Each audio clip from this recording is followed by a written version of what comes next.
Gut inflammation, endotoxins, and estrogen, the link nobody's talking about. So you can have perfect hormone levels and still feel like garbage. Your mood is off, your periods are heavy, your belly is bloated, you've got cramps, migraines, but your labs are coming back normal. How frustrating. If that sounds familiar, it's time to talk about the real root cause no one's talking about: endotoxins and gut inflammation.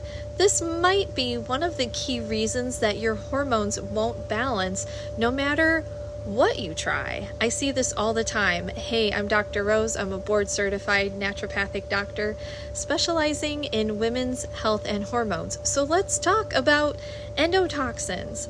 Endotoxins are toxic byproducts released by certain bacteria in your gut. Specifically, we're talking about lipopolysaccharides, LPS. In a healthy gut, they stay where they belong, but when your gut is inflamed and the lining is leaky, these toxins can cross into the bloodstream. This is no good. This sets off an inflammatory cascade that stresses your liver, raises cortisol, and contributes to hormone resistance. And we want hormone resilience, right? So let's talk about the hormone gut loop. This is really important. So endotoxins increase an enzyme called beta-glucuronidase. And this is a fancy way of saying that we have an enzyme that uncouples estrogen that your liver has worked really hard to detox. So instead of being excreted through your bowel movements, it's reabsorbed into your body, and this can lead to even worse estrogen dominance symptoms, heavier bleeding, worse mood swings, very sore breasts, even when your hormone labs look normal. Inflammation in the gut also makes it harder to convert thyroid hormone, detox estrogen, and ovulate regularly. So you can see how this creates a vicious cycle of hormone chaos. And this is something that I see a lot in my practice. So you're probably wondering, could this be my issue? Here are some questions you can ask yourself. Are you bloating, belching? Do you have loose stools or constipation? Do you have a lot of PMS, PMDD, heavy periods or spotting, anxiety, mood swings after meals, histamine reactions like rashes, itching, or hives, fatigue or brain fog after eating? If these sound familiar, your gut may be driving your hormone symptoms. So what do you do about it?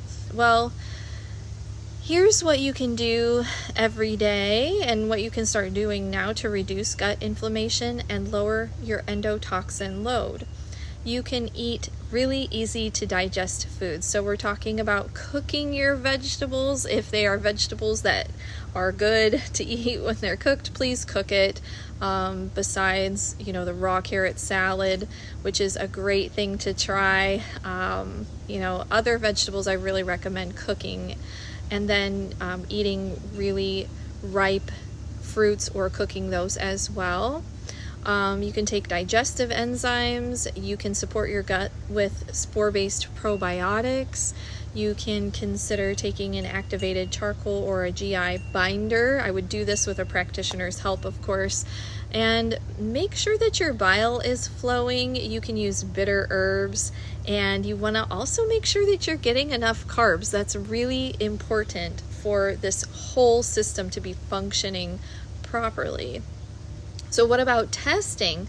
We can look at a GI map. The GI map does tell us your beta-glucuronidase. We can order a zonulin to go with it. It will tell us your calprotectin level. And then we can order a Dutch to see if you have poor estrogen clearance, despite normal levels on a blood test. On an HTMA, we might see minerals like sodium, potassium, and zinc coming into play with chronic inflammation and those levels being dysregulated. So I've had clients who have tried everything for hormone balance. You name it, they've tried it. Progesterone cream, seed cycling, supplements, nothing worked until we addressed their gut. And once we lowered endotoxins and inflammation, their periods normalized, their mood stabilized, their energy came back. Some of them have become pregnant at this point. So gut health was the missing piece. And in my case as well, I have found that my gut plays a very pivotal role in my perimenopause symptoms as well. So if you'd like to know more about helping yourself, you can grab my ebook. It's in the description. Please like and leave me a comment. Let me know what's going on in your life with your hormones, and if you think your gut might be related. And remember, your hormones are always trying to talk to you through other symptoms that you're having that you may think are completely unrelated. I would bet that they are not. That, especially if it's something that you're noticing that's cyclical and you're keeping track and you notice there's kind of a predictable pattern playing out, a lot of times that is hormonal related, and those two things are intertwined. So I hope that this video was super helpful for you. If you have any comments, please leave me a comment as well. Make sure you hit the subscribe button so you don't miss my next video, and share this with a friend, and be sure to hit the notification button so you get a notification every time I post a new video. Take care.